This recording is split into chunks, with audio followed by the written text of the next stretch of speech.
어차피 안 되는 분들이에요. 그렇기 때문에 등록을 하더라도 세제 혜택이 안 됩니다. 5분 투자로 10억을 아껴보자. 안녕하세요. 직방TV 절세여신 제네시스입니다. 기획재정부에서 또 하나의 보완 조치를 냈는데 좋은 내용도 있고 여전히 아쉬운 내용이 있습니다. 아마 그 부분에 대해서도 추가로 한 번 더 보완책이 나올 것 같습니다. 어떤 내용인지 한번 보시죠. 보도자료의 원문 제목은 민간임대주택에 관한 특별법 개정에 따른 임대주택 세제지원 보완 조치라고 해서 기획재정부에서 8월 7일 날 발표한 거고요. 편의상 민간임대주택에 관한 특별법은 앞으로 제가 민특법이라고 하겠습니다.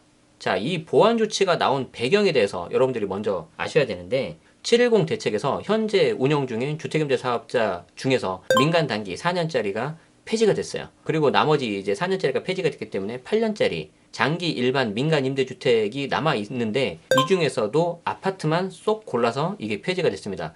정부는 특히 아파트 임대주택 같은 경우가 현재 집값 상승의 원인이라고 보는 것 같습니다. 자, 그래서 이 부분에 대해서 지금 현재 제도가 변경이 되고 폐지가 됐기 때문에 어떤 이슈가 발생을 했거든요. 그 이슈가 발생한 거에 대해서 이제 보완책이 이제 나온 거라고 보시면 되는데 어떤 이슈가 있는지 설명드릴게요. 자, 지난번 영상에서도 한번 말씀을 드렸는데 민특법, 즉 주택법 영역에서는 의무 임대 기간이 4년 8년이에요. 자, 그런데 우리가 관심 있는 세법에서는 최소 의무 임대 기간이 5년 8년입니다. 그래서 2018년 4월 전에 등록을 하면 5년인 것이고 세법에서 2018년 4월 이후에 등록을 하면 8년인데 똑같은 8년 8년이면 상관이 없죠. 그런데 민특법에 민간단기 4년이 있고 세법에서 말하는 장기임대주택이 5년짜리가 있어요. 2018년 4월에. 자, 그런데 710 대책에서 이 4년짜리가 이제 폐지가 돼서 자동 등록 말소가 시키겠다고 했는데 4년이 지나고 나서 이게 말소가 돼버리면은 5년을 채워야지 혜택이 있거든요. 언론 기사에 뭐가 나왔냐면은 기획재정부하고 국토교통부에서 서로 협의를 해가지고 7월 중에 보완책을 내놓겠습니다. 라고 했는데 그게 조금 며칠 지나서 8월 7일 날 나온 겁니다. 자, 첫째.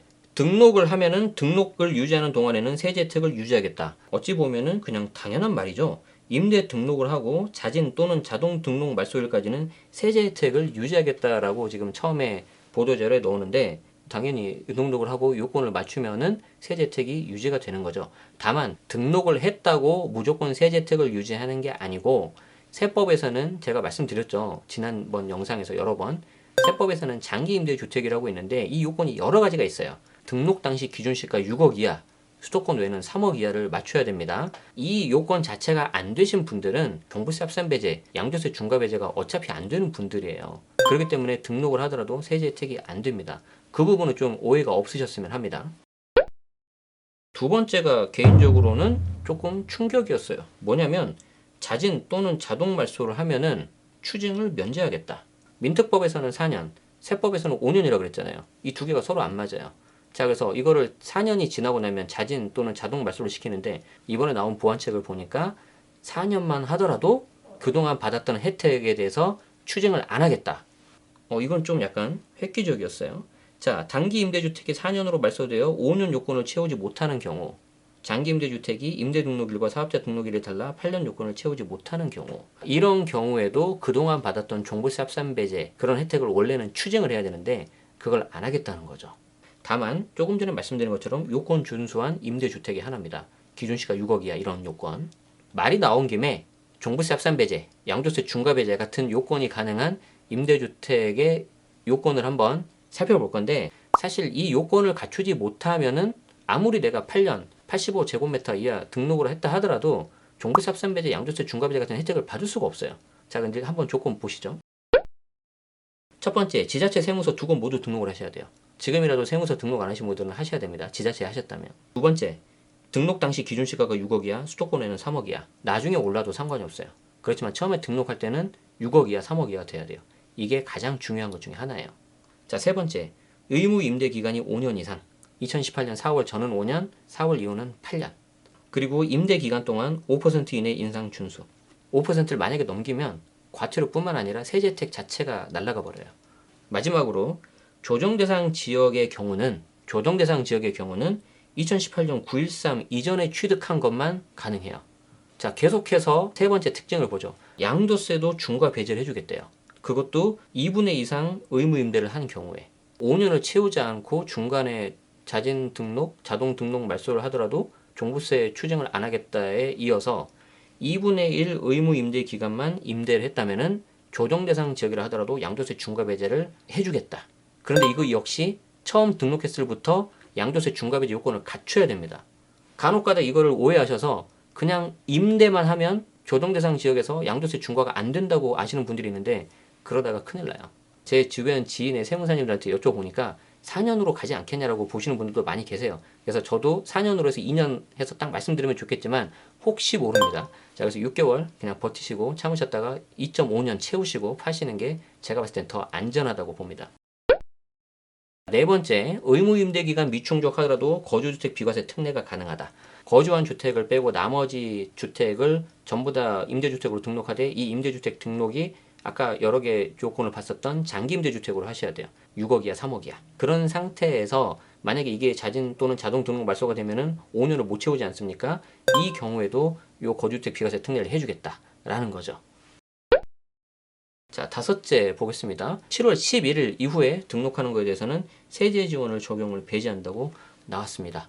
자, 그래서 이 부분은 이미 정부에서도 했기 때문에 그 이후에 뒤늦게 등록한 것에 대해서는 세제 혜택이 불가하다라고 이렇게 못을 박았네요. 다만 7월 10일 당일날 렌트홈 등을 통해서 민간 단기에서 장기 전환 이런 게 있는데 이 부분에 대해서 좀 명확하게 나오지가 않았습니다. 그래서 접수일 기준으로 할 거냐 등록일 기준으로 할 거냐에 대해서는 추후 확인되는 대로 말씀드리도록 하겠습니다. 자, 여기까지가 87 대책 보완책에 대한 내용이고 여전히 좀 몇 가지 아쉬운 점이 있어요. 아마 추가적으로 또 내용이 나올 것 같은데 그게 뭐냐면 첫 번째, 공동명의 장특공 가능 여부 나오지 않았습니다. 임대주택 같은 경우에 준공공 8년짜리 등록을 하면 50%의 장특공이 들어가는데 최근 국세청 해석이 공동명의라면은 0.5채이기 때문에 온전한 한 채가 안 돼서 장특공을 못 해주겠다라는 해석이 나는데 사실 여기에 대해서 지금 세무 전문가분들, 세무사님들도 이건 말이 안 된다라는 그런 반론들이 많거든요. 근데 여기에 대해서 지금 해석이 안 나왔어요. 보증보험 가입에 대한 내용은 1년 유예가 됐죠. 그래서 임대주택에 대해서 임대인들이 지금 이 보증보험을 다 부담을 해야 된다라는 이런 내용이 지금 하나 올라와 있는 게 있는데 여기에 대한 내용도 아직 안 나왔습니다. 사실 이건 기재부 소관은 아니죠. 10년 임대주택 사실상 폐지가 돼버렸어요. 최소 8년이 되면 자동 말소를 시키겠다고 함으로써 10년 임대주택은 사실상 폐지가 됐는데 이 경우에 10년 임대를 하면은 장특공 70% 그리고 10년 임대 시 2018년까지 등록을 하면 준공공 양도세 100% 감면이 있었는데 여기에 대해서는 지금 사실상 혜택이 없어지는 걸로 봐야 될 것 같습니다. 자, 그래서 보신 분들 계시겠지만 여기 있는 자료가 2017년 12월 13일 날 나왔던 임대주택 등록 활성화 방안에 대한 보도자료입니다. 자, 8년 이상 임대 시 85제곱미터 이하 50% 적용을 70%로 하겠다라고 했는데 이거 역시 70이 아니라 50으로 내렸죠. 그리고 10년에 대한 것을 이제 70으로 했는데 이마저도 이제 없어졌죠. 그래서 이에 대한 논란은 더 커질 것 같습니다. 혹시라도 나중에 다른 내용이 나오면 공유 드릴 수 있도록 하겠습니다. 내 집 마련을 하는 데 있어서 비단 청약뿐만 아니라 기존 주택 어떻게 내가 잡을지를 봐야 되는데 결국에는 다주택자들 매물이 좀 나와줘야 되거든요. 청약이 되면 물론 좋겠지만 기존에 있는 물건을 내 여력이 되는 한도 내에서 하는 것도 제가 봤을 때는 손해는커녕 더 좋을 수도 있는데 그러면 이 다주택자들 같은 경우에는 특히 임대주택 등록된 물건에 대해서 이제 이걸 과연 내가 5년, 8년 끌고 가지 않고 2.5년, 4년 정도 있다가 나올 수 있단 말이죠. 자, 그러면 이게 어디서 나올지 이런 것들을 계속해서 보시면서 여러분들 한번 내 집 마련 하시고요. 그리고 다주택자분들 같은 경우에는 이제 셈법이 정말 복잡해졌어요. 느긋하게 더 기다릴 거냐 아니면은 이참에 좀 정리를 할 거냐 복잡해지는 거죠. 그래서 결국에는 주택시장에 다 같이 있는 플레이어들이기 때문에 실거주자뿐만 아니라 다주택자들까지 서로 같이 보면서 상대방의 패를 읽을 수 있는 그런 시각이 필요하다고 생각을 합니다. 자, 오늘 영상 여기까지고요. 도움이 되셨다면 좋아요, 구독 부탁드리겠습니다. 직방TV 절세여신은 다음 주에 또 여러분들 좋은 정보로 찾아뵙겠습니다. 긴 영상, 어려운 영상 끝까지 시청해주셔서 고맙습니다. 고맙습니다.